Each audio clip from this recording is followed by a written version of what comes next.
La risposta è stata entusiastica, oltre le attese. Hanno interpretato in maniera molto personale, originale, creativa quello che era il tema che era stato affidato, io e la montagna. No? Ragazzi che non soltanto hanno colto dalla montagna la fatica storica del vivere in montagna, ma le novità, un luogo ameno, un luogo di speranza, un luogo di cultura, un luogo proprio dove si sta bene, ecco, un luogo dove la natura è ancora viva. I ragazzi questo l'hanno colto e c'è un richiamo indiretto, ma non troppo, dove dicono ragazzi dobbiamo salvaguardare questo ambiente che è un ambiente veramente vivibile e godibile. L'associazione Mazzotti da 18 anni offre ai giovani d'Italia questa opportunità. Si esprimono spesso giudizi negativi sui giovani dei nostri tempi, ma in realtà abbiamo un po' anche il dovere di stimolare, di fare delle proposte, di renderli operativi e responsabili.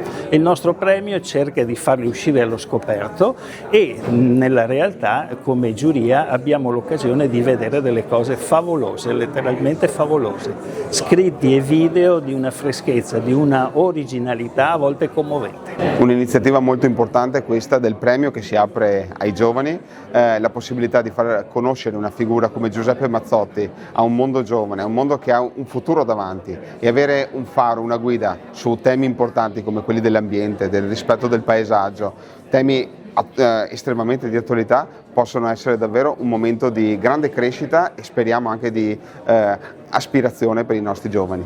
Va a incidere soprattutto sui giovani, che è la parte a cui noi ci teniamo di più, soprattutto per i valori e per l'impegno che ha sempre dimostrato il Mazzotti e che dobbiamo trasferire alle nuove leve. Questo è il tema che abbiamo noi di una certa età e che abbiamo dato tanto nel nostro lavoro, è di trasferire le nostre saggezze, quel poco di bene che abbiamo dentro ai giovani. Punto. Questo è il punto focale per cui noi dobbiamo lavorare. Camera di Commercio di Treviso Belluno, il presidente Mario Pozza, sono davvero lieti di proseguire questo sostegno per questo premio che rappresenta un'eccellenza un po' della vita culturale di Treviso in memoria di questa persona che ritengo sia davvero importante che i giovani comincino a conoscere, proprio per la valenza culturale, per il suo essere eclettico, per l'aver rappresentato un periodo nella Treviso appunto tra le due guerre in cui Treviso era chiamata appositamente la piccola Atene.